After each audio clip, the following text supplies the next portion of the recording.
पंडित देव शुक्ला जी जो राष्ट्रीय अध्यक्ष हैं नरेंद्र मोदी सेना के। आइए जानते हैं आज जो उत्तराखंड में नेतृत्व परिवर्तन हुआ है उसको लेकर क्या कहना है उनका। अध्यक्ष जी, क्या कहना है जो उत्तराखंड में नेतृत्व परिवर्तन हुआ है मुख्यमंत्री को लेकर? सबसे पहले तो आज इस पावन दिन पर उल्लेख न्यूज को व पूरी टीम को महाशिवरात्रि पर्व पर हार्दिक शुभकामनाएं। नरेंद्र मोदी सेना महिला मोर्चा का 2 दिवसीय राष्ट्रीय अधिवेशन में मैं देवभूमि उत्तराखंड में आया था और इसी समय उत्तराखंड की राजनीति में गहमा गहमी चल रही थी। सौभाग्य से नरेंद्र मोदी सेना का नेतृत्व मैं कर रहा हूं और नरेंद्र मोदी सेना माननीय नरेंद्र मोदी जी को देश का यशस्वी तीसरी बार प्रधानमंत्री पद को सुशोभित करने के लिए कार्य कर रही है।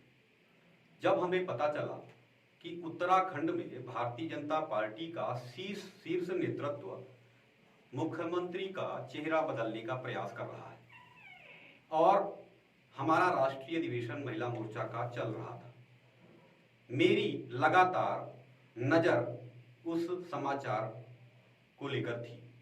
जैसे ही मुझे पता चला कि इस उत्तराखंड देवभूमि को नेतृत्व करने के लिए माननीय नरेंद्र मोदी जी की सलाह पर राष्ट्रीय नेतृत्व भाजपा ने श्री तीरथ रावत जी को उत्तराखंड का नेतृत्व सौंपा। चूंकि मैं संघ पृष्ठभूमि का व्यक्ति हूं और श्री तीरथ जी संघ विचारधारा को पूरी तरह से आत्मसात करते हैं, मैंने नरेंद्र मोदी सेना का नेतृत्व करते हुए फोन पर उनको शुभकामना दी और वार्ता के लिए समय मांगा। हमारे लिए नरेंद्र मोदी सेना के लिए बड़ा गर्व का विषय था कि उन्होंने स्वयं दूरभाष पर मुझे और टीम को आमंत्रित किया। सुबह 8 बजे आज महाशिवरात्रि के पर्व पर उत्तराखंड के यशस्वी मुख्यमंत्री को नरेंद्र मोदी सेना टीम ने बधाई दी और नरेंद्र मोदी सेना के कार्यों को वह पहले से जानते हैं। उन्होंने मेरी बात को टोकते हुए कहा कि मैं जानता हूं कि नरेंद्र मोदी सेना नरेंद्र मोदी सरकार की जन कल्याणकारी योजनाओं को जनता तक पहुंचाने का कार्य कर रही है और उन्होंने यह भी कहा कि उस उत्तराखंड को उत्तम प्रदेश बनाने के लिए नरेंद्र मोदी सेना का सहयोग अपेक्षित है। इस विषय पर हम गहन वार्ता करेंगे। मैंने स्वयं आगे बढ़कर उनके उज्जवल भविष्य को लेकर और उत्तराखंड को उत्तम प्रदेश बनाने के लिए भी शुभकामनाएं दी और मैं आशा करता हूं, विश्वास दिलाता हूं कि उनके नेतृत्व में उत्तराखंड एक उत्तम प्रदेश बनेगा। ये इस वक्त जो हरिद्वार में कुंभ चल रहा है, कुंभ की व्यवस्था को लेकर, जैसे आज स्नान था महाशिवरात्रि का और शाही स्नान भी साथ साथ था, जो उसे लेकर क्या कहेंगे आप? किस तरह की व्यवस्था यहाँ पर आप हरिद्वार घूमे हैं आज, क्या देखने को मिला? आपके प्रश्न का उत्तर मेरे मन में था। माननीय यशस्वी मुख्यमंत्री से वार्ता उपरांत हमारी टीम ने हरिद्वार आज पावन पर्व पर विजिट करने का फैसला किया, जिसमें मैं स्वयं था।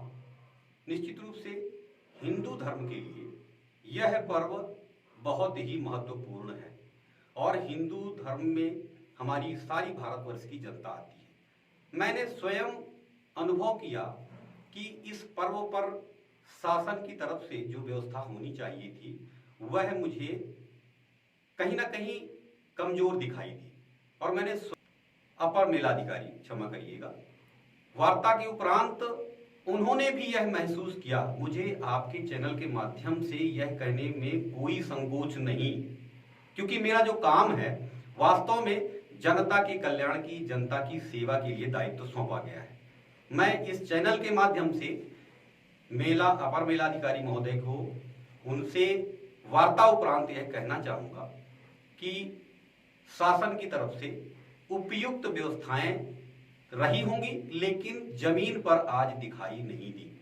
कहीं ना कहीं हिंदुत्व के पुरोधाओं को, हिंदुत्व के समर्थकों को और आज महादिदेवादिदेव के आराध्य के पर्व पर मुझे स्वयं तकलीफ अनुभव हुई और मैंने इसलिए ग्राउंड पर देखा और वार्ता की तो मैं उनकी व्यवस्थाओं पर संतुष्ट नहीं हूँ। अभी पर्व बहुत शेष है और मेरी शुभकामना है, अपर मेलाधिकारी को भी मैंने कहा और उन्होंने भी स्वीकार किया कि निश्चित रूप से जिस प्रकार की कार्य योजना थी वह कार्य योजना सफल नहीं हुई और उन्होंने बहुत अच्छे से स्वीकार किया। इस विषय पर मैंने भी कहा और उनको एक शुभकामना दी कि आगामी जितने भी पर्व हैं, शाही स्नान है, उपयुक्त और बेहतर व्यवस्था हो। हम सब इस पर प्रयास करें, प्रयत्न करें ताकि जनता को लाभ हो, हिंदुत्व हमारा और प्रचंड तेजी से आगे बढ़े। बहुत बहुत धन्यवाद, आपने उल्लेख न्यूज़ के स्टूडियो में पहुंचकर जो समय दिया उसके लिए बहुत बहुत धन्यवाद। बहुत बहुत धन्यवाद नरेंद्र मोदी सेना टीम की ओर से भी। महाशिवरात्रि